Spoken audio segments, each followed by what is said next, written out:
में स्थित रहे।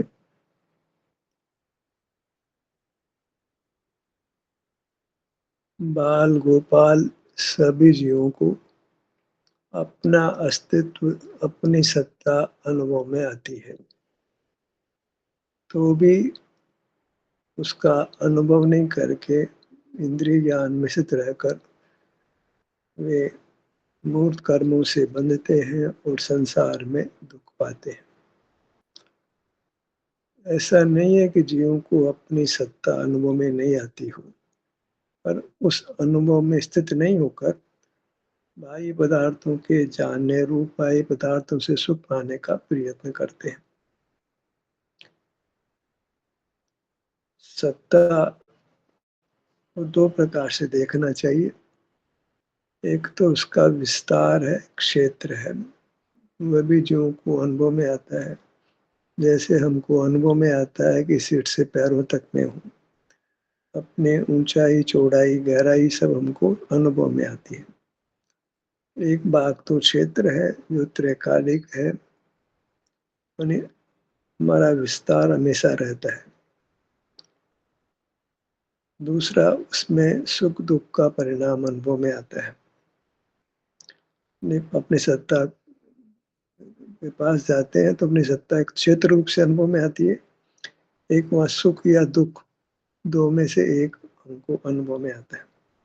उस अनुभव में स्थित रहे तो राग द्वेष नहीं होगा, बंध नहीं होगा, कर्म की निर्जरा होगी और एक समय हम परमात्मा होंगे। किसी भी तरह अपनी सत्ता को लक्ष्य में लें, क्षेत्र की ओर से लें कि शारीरिक सुख दुख के रूप से लें,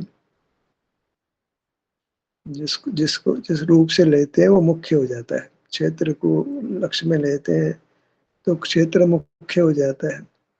सुख दुख को लक्ष्य में लें तो सुख दुख मुख्य हो जाता है। तो ये कहते हैं जिसकी ओर मुख हो उसको मुख्य कहते हैं। ये हम मुख्य करते हैं। कभी क्षेत्र को मुख्य करते हैं, क्षेत्र को लक्ष्य में लेकर के, कभी सुख दुख को लक्ष्य में लेकर सुख दुख को मुख्य करते हैं। दोनों ही प्रकार से क्षेत्र और सुख दुख एक साथ अनुभव में आता है। मेरे सिर में दर्द या आराम है, ऐसा अनुभव होता है। मेरे पेट में दर्द है, आराम है। तो दर्द या आराम और किस भाग में है, दोनों का अनुभव होता है। तथापि जब बाहर खड़े हैं तो बाहर खड़ा नहीं होते, अपनी सत्ता को लक्ष्य में लेते हैं। यह सत्ता लक्ष्य में आती है, दो प्रकार से आती है। कभी क्षेत्र मुख्य हो जाता है, कभी वृत्ति मुख्य हो जाती है। मुख्य तो हम करते हैं, ग्रहण तो दोनों का ही युगपत होता है। और यही मार्ग का प्रकार है कि हम अपनी सत्ता को जो अनुभव में आती है, चाहे उसके क्षेत्र को आधार करके उसका अनुभव करें, कभी सुख दुख की स्थिति कैसी है उससे अपना अनुभव करें। क्षेत्र को लक्ष्य में लेना वो तो यही है कि अपने ध्यान को सिर के भाग पर लाते हैं, ललाट पर लाते हैं, भ्रूमध्य पर लाते हैं, नेत्रों पर लाते हैं, कानों पर लाते हैं। तो हम अपने क्षेत्र को मन अंग उपांग को मुख्य करते हैं। वहाँ सुख दुख की स्थिति है वो तो हमको अनुभव में नियम से आती ही है। वस्तु वह है जिस रूप में है, विस्तार वृत्ति रूप से अनुभव में सबको आती है। पर हम जब पर का लक्ष्य छोड़कर अपने में होते हैं तो कभी क्षेत्र को मुख्य कर लेते हैं, कभी सुख दुख को मुख्य कर लेते हैं।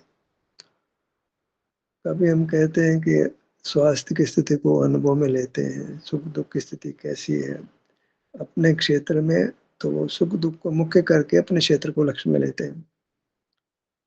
देखते हैं सर स्वास्थ्य की क्या स्थिति है, कहाँ पर देखेंगे, वही अपने क्षेत्र में देखेंगे, सिर से पाँव तक ही देखेंगे। पर किस तरह से हम प्रारंभ करते हैं, में सुख दुख की स्थिति देखते हैं, स्वास्थ्य कैसा है। एक होता है कि हम अपने शरीर को लक्ष्य करते हैं कि हमारा विस्तार वो किसी अंग उपांग करके अनुभव में लेते हैं, सिर का भाग, चेहरा, धड़ भाग, हाथ पैर, इस तरह लक्ष्य में लेते हैं।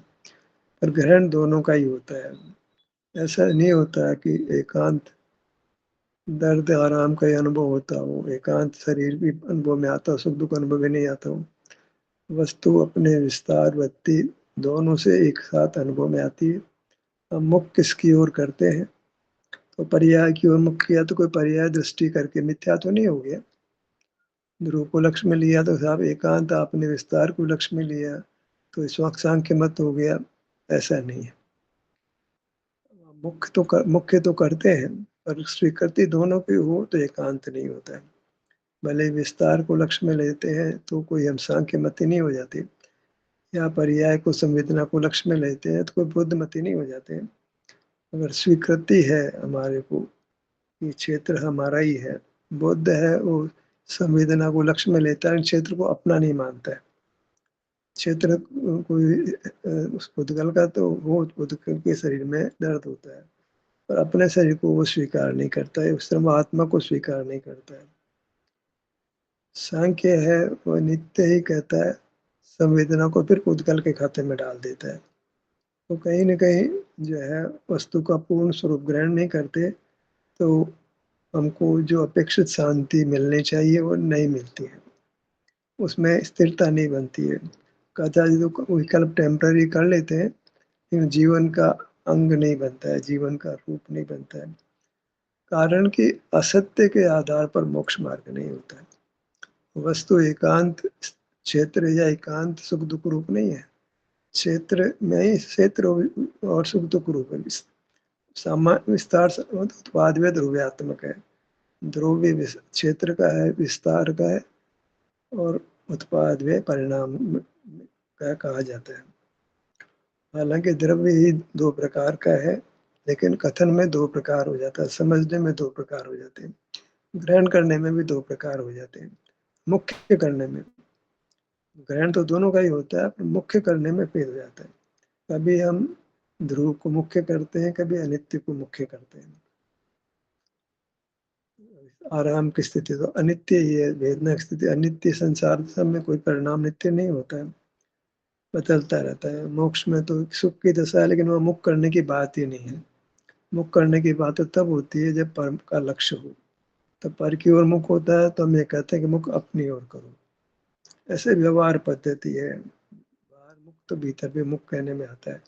हालांकि वास्तव में भीतर हम होते हैं, हमको हमारा क्षेत्र अनुभव में आता है, हमारी वृत्ति अनुभव में आती है, फिर भी पर की ओर मुख कहा तो अपनी ओर मुख ऐसा कहने में आ ही जाता है। जैसे पर को देखो, फिर कहते अपने को देखो। हालांकि आप देखने की वस्तु नहीं है, इन व्यवहार की भाषा ऐसी है। पर को देखना कहा तो स्व को भी देखना कह देते हैं। हालांकि स्वयं तो अमूर्त को देखने की वस्तु नहीं है, तो भी पर के सामने स्व को भी देखने रूप कह दिया। व्यवहार इसी तरह होता है, पर हमको एक वेद विज्ञान चाहिए। अमूर्त वस्तु दिखाई नहीं पड़ती है, अमूर्त वस्तु तो सुख स्वभावी होने से सुख या दुख रूप से ही अनुभव में आएगी, अन्य प्रकार से अनुभव में नहीं आती है। जिस प्रकार से अनुभव में आती है उस प्रकार से अनुभव करना है, तो अनुभव मोक्ष का मार्ग है। अनुभव से ही हम बाहर से छूटते हैं, उद्गल से छूटते हैं, इसमें सुख नहीं है। उद्गल में सुख का भ्रम होता है, सुख स्वभाव है ना, तो पर के लक्ष्य सुख का अनुभव होने लगता है और वो पराधीन हो जाता है। पराधीनता में अस्थिरता बनती है कि पदार्थ नित्य हमारे संयोग में नहीं रह सकता, रूप बदलता है, तो वहाँ आकुलता होती है, छूट जाता है हमारे हाथ से, लक्ष्य छूट जाता है। हमारी वस्तु को लक्ष्य में ले तो कभी छूटने वाली नहीं है। अपना आप आपसे अलग थोड़ी हो सकता है, पर पदार्थ तो अलग ही था। हम ज्ञान में लेकर के उसका प्रतिबिंब हमारे में पड़ता है तो लगता है वस्तु हमको मिल गई है, और जानना ही प्रतिबिंब पढ़ना है, और जानने में आई तो ऐसा लगता है उस वस्तु की हमको उपलब्धि हो गई, उस वस्तु को हमने भोग लिया। हालांकि जाना ही था, पदार्थ तो पदार्थ में था, और जानने के साथ अपने में विषय सुख की पर्याय हुई, विषय सुख के पर्याय को हमने भोगा, अपने को ही भोगा, पर को नहीं भोगा। नियम है, पर को हम कर नहीं सकते, पर हमारे निमित्त से परिणमन करता है तो हम उसके कर्ता अपने आप को मान लेते हैं। हमने नहीं किया होता तो वो नहीं होता, तो हम नहीं किया, भले ही हम निमित्त बने थे, परिणमन तो उसी पदार्थ ने किया। जो पदार्थ परिणमन करता है वो वास्तव में अपने परिणाम का वो ही करता है, हम उस रूप परिणमन नहीं कर सकते। तो पदार्थों का पर का लक्ष्य करते हैं तो अपनी सुख की दशा बिगड़ जाती है। वैसे सुख होता है या फिर मानसिक क्लेश होता है, हमको या आकुलता होती है, क्योंकि वहाँ वास्तविक सुख नहीं मिलता है। तो हमको तो वास्तविक सुख की चाह होती है, अंतरंग इच्छा वास्तविक सुख प्राप्त करने की सब जीवों की होती है। सब जीव निराकुल सुख चाहते हैं। आकुलता वाला सुख तो टेम्परेरी होता है और उसमें वो समाप्त भी हो जाता है, तो वास्तविक शांति नहीं मिलती है। वो तो तकलीफ होती है तो जीव विषय सुख की ओर दौड़ता है, अन्यथा कोई विषय सुख की ओर नहीं दौड़ेगा। जिसको अपने भीतर में सुख आ रहा हो वो कभी विषय सुख के लिए नहीं दौड़ेगा, बचना चाहेगा उल्टा। अलग विषय सुख के ग्रहण करने में वो वास्तविक सुख हो जाता है, तो विषय सुख वो चाहता नहीं है, अपितु उस, उससे दूर रहना चाहता है। उपलब्ध सुख भी वो नहीं भोगता है बाहर के, जो अपने में भी अनुपलब्ध सुख है, उत्तम सुख नहीं आया तो भी उसको प्राप्त करने के लिए वह प्रयत्नशील होता है। अपने में आऊंगा तो मुझे उत्तरोत्तर सुख बढ़ेगा, ऐसा वो जानता है, समझ लेता अनुभव से कि जो जब मैं अपने में स्थिर होता हूँ तो सुख में वृद्धि होती है। फिर बाहर आ जाता हूँ, सुख घट जाता है, फिर अंदर आता हूँ तो फिर सुख उत्पन्न होने लगता है। अगर मैं अपने में रहूं तो सुख की पूर्णता होगी। अभी तो जहाँ पुद्गल का संबंध है तो वहाँ निरंतर अपने में रहना नहीं हो पाता है, भीतर बाहर की स्थिति बनती है। इस विधि से जब कर्म नष्ट हो जाता है तब स्वतः ही निरंतर अपने में रहता है। यत्न पूर्वक अपने में निरंतर नहीं रह सकते हो आप। कर्म के क्षय होने पर बिना यत्न के ही अपने में रहा जाता है और संपूर्ण शरीर में रहा जाता है। कोई कहे कि मैं यत्न करके निरंतर अपने में रह जाऊंगा, असंभव है, कभी संभव नहीं है। वो स्थिति फल में प्रकट होती है। जब कर्म नष्ट हो जाता है निरंतर अपने में रहता है। तो मैं निरंतर अपने में रहूं ऐसी बात करने से कोई लाभ नहीं है। तुम तो जहाँ तक संभव हो अपने में रहने की बात करो, क्योंकि निरंतर यत्न से हम निरंतर अपने में अनुभव में नहीं रह सकते, क्योंकि उसमें श्वास रुकता है, दम घुटने लगता है, और जहाँ श्वास आती है हम संवेदन से छूट जाते हैं। वो अशुद्ध प्राण है, अशुद्ध प्राण के प्रकट होते शुद्ध प्राण नष्ट हो जाता है। तो क्या करें, मैं ऐसे ही होगा। अनुभव थोड़े समय को होता है फिर छूट जाते हैं, और थोड़े समय के अनुभव में हम बहुत कर्मों की निर्जरा कर देते हैं। तो बाहर आते हैं तो उतना कर्म का संचय नहीं होता जितना भीतर आने पर कर्म की निर्जरा होती है। तो कर्म के निर्जरा आदि का बंध कम है, तो ऐसे एक ऐसी स्थिति आती है कि हम संपूर्ण कर्म का क्षय कर देते हैं और फिर बिना यत्न के निरंतर अपने अनुभव में जीव रहता है। निरंतर अनुभव में रहने की स्थिति है वह कभी प्रयत्न से नहीं होगी, अपने आप होगी। वो कर्म फल है, वो कर्म पुरुषार्थ का फल है। अभी तो भीतर बाहर की स्थिति से ही अपने को संतुष्ट रहना चाहिए। चला के बाहर आना ये बात नहीं है, पर ये स्वीकार कर लेना चाहिए कि अनुभव से छूटते हैं हम। निरंतर अनुभव को बनाए यत्न से नहीं रह सकते हैं। कहते ऐसी आकुलता नहीं करना कि मेरे को तो अनुभव 2 घंटे भर तक नहीं हुआ, आधे घंटे तक नहीं हुआ, मन चंचल हो जाता है।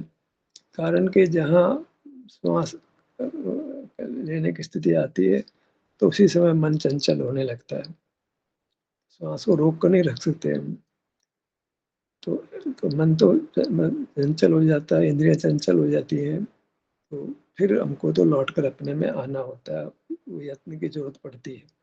पर इसी यत्न में एक समय ऐसा आता है जब कर्म का क्षय हो जाता है, तो फिर निरंतर बिना यत्न के ही हमारी उपस्थिति अपने शरीर में रहती है। वहाँ मुख्य गौण में नहीं किया जाता कि हम क्षेत्र को लक्ष्य में लेते हैं कि वृत्ति को लक्ष्य में लेते हैं।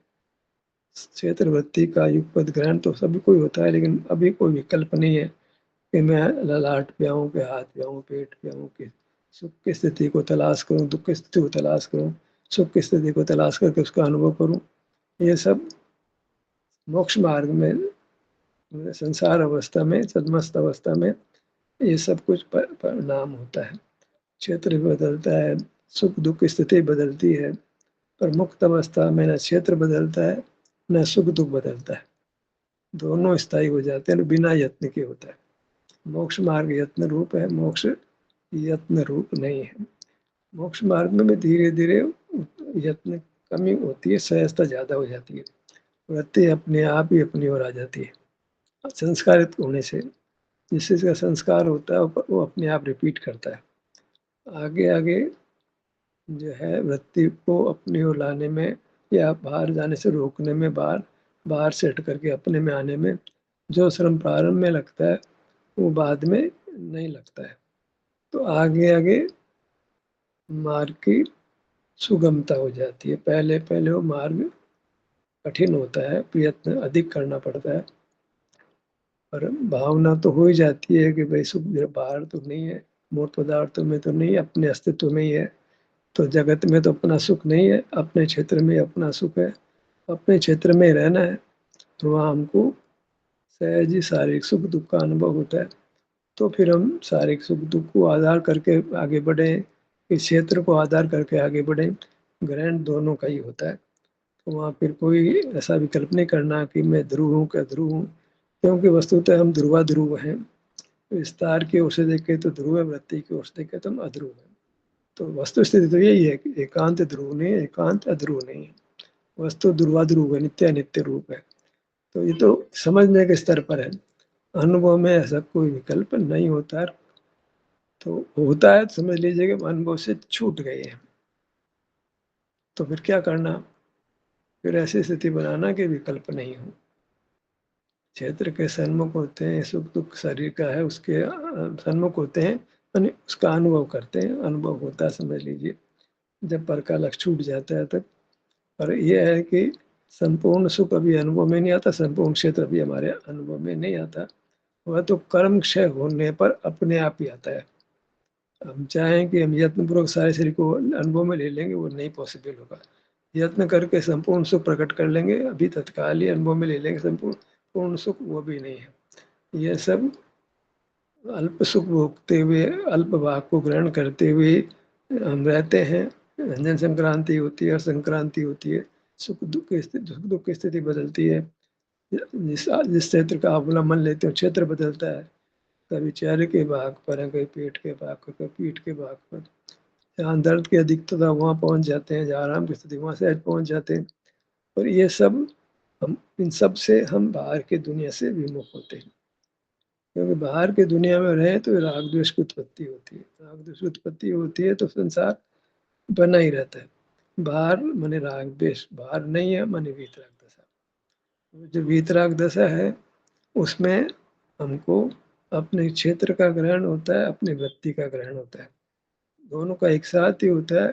प्रारंभ किसी से भी कर देते हैं, उससे कोई अंतर नहीं पड़ता है।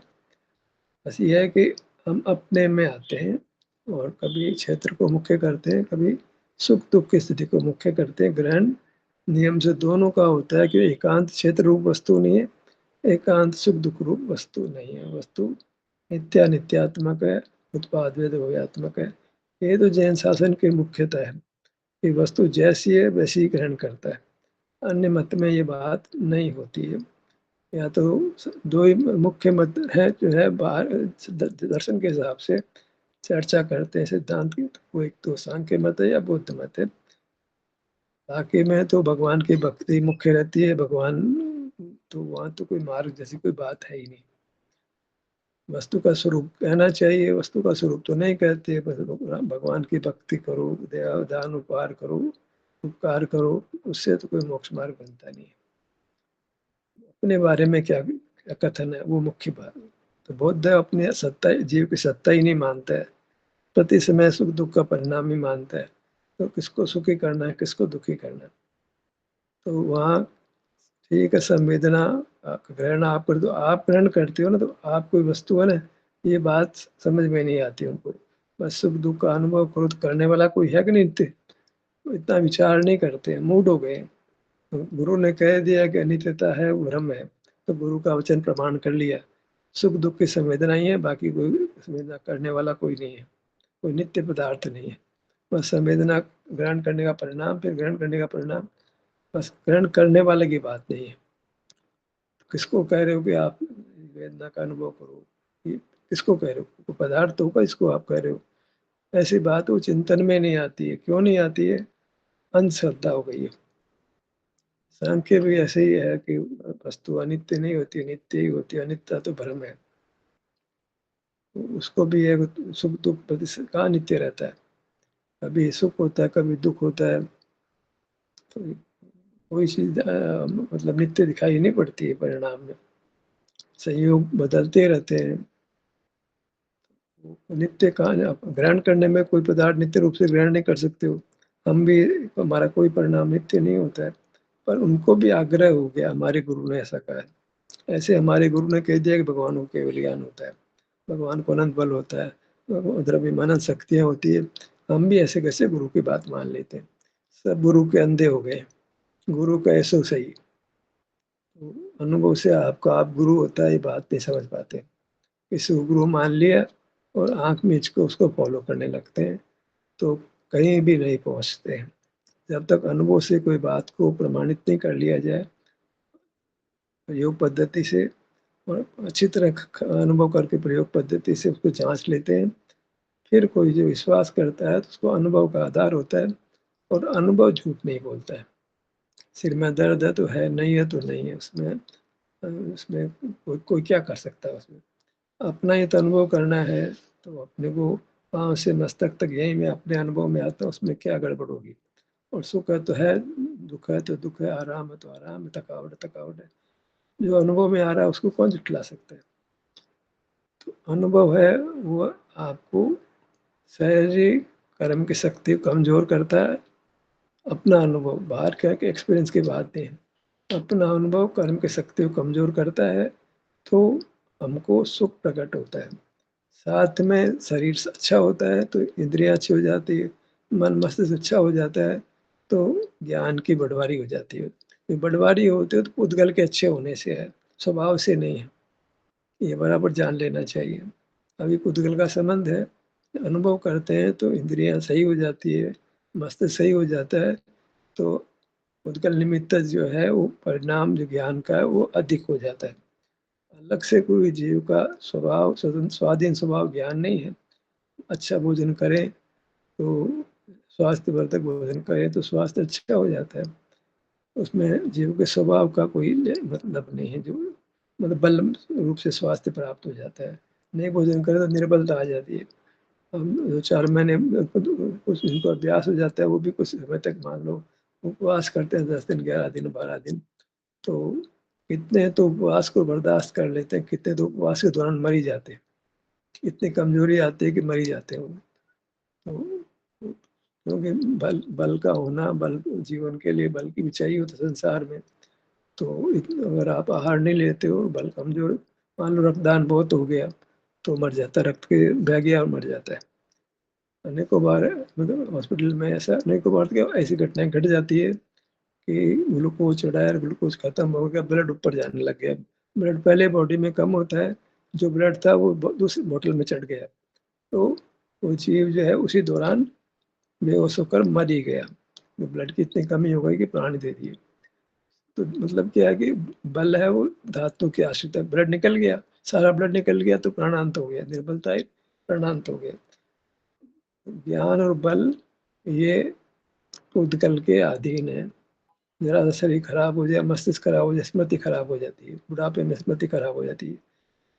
इंद्रिया भी नहीं हो तो ज्ञान नहीं होता है, इंद्रिया खराब हो जाती ज्ञान नहीं होता। ज्ञान और बल स्वभावभूत परिणाम नहीं है। सुख है वह एक स्वाधीन परिणाम है, खुद का शरीर नहीं भी होगा तो सुख होगा हमारे को, क्योंकि स्वभाव भूत है, उसके लिए कोई बाह्य पदार्थ नहीं चाहिए। शरीर में आराम है वो कोई पुद्गल की सहाय से नहीं है, हालांकि उसमें पुद्गल स्वस्थ है, लेकिन वो सुख जो हो रहा है पुद्गल के कारण से नहीं हो रहा। दुख में पुद्गल निमित्त है, सुख में पुद्गल निमित्त नहीं कहा जाता है। वो अपने स्वभाव से ही शरीर नहीं होता तो मोक्ष में सुख होता है, दुख नहीं होता क्यों पुद्गल नहीं है। तो सुख का होना और हमारा क्षेत्र का होना ये हमारी संपत्ति है, जिसको हमने ग्रहण करके स्वाभिमानी रहना है, उसमें पामरता का बोध नहीं।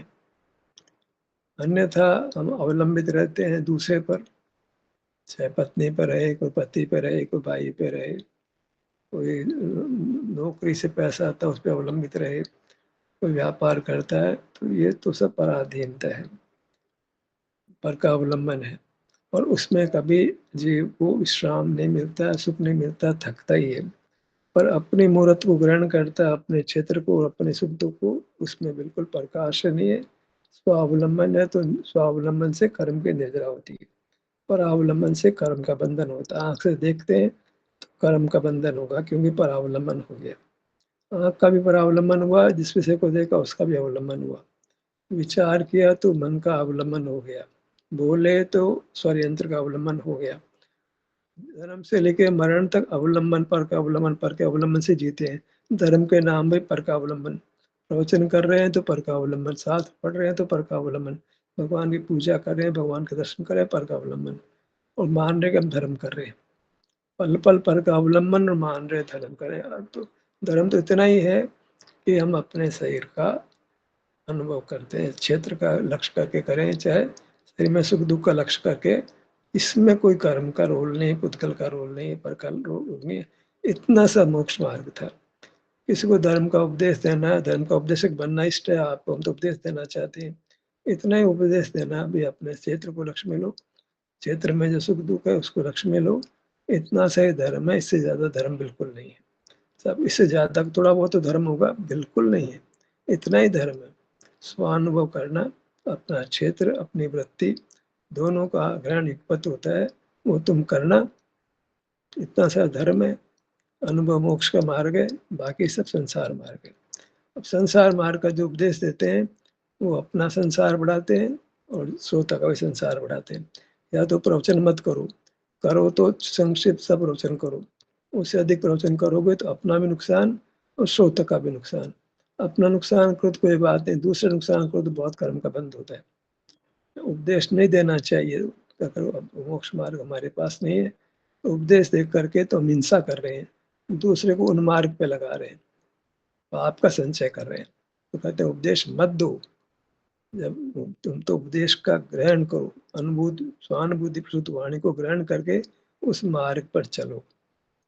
फिर मार्ग मिल जाए, कदाचित बोलने का परिणाम आ जाए तो तुम बोलना, पर स्वानुभव से रिक्त व्यक्ति, स्वानुभव से रहित व्यक्ति को कोई अधिकार नहीं है कि जीवों को उन मार्ग पर लगाए। जो मोक्ष मार्ग ने उसको मोक्ष मार्ग कहे, बहिर्मुख व्यक्तियों को धर्म का नाम दे, तो वो तो जीवों का बहुत बड़ा अहित करता है। ध्यान का सत्र यहीं समाप्त होता है। आपकी सहभागिता के लिए धन्यवाद।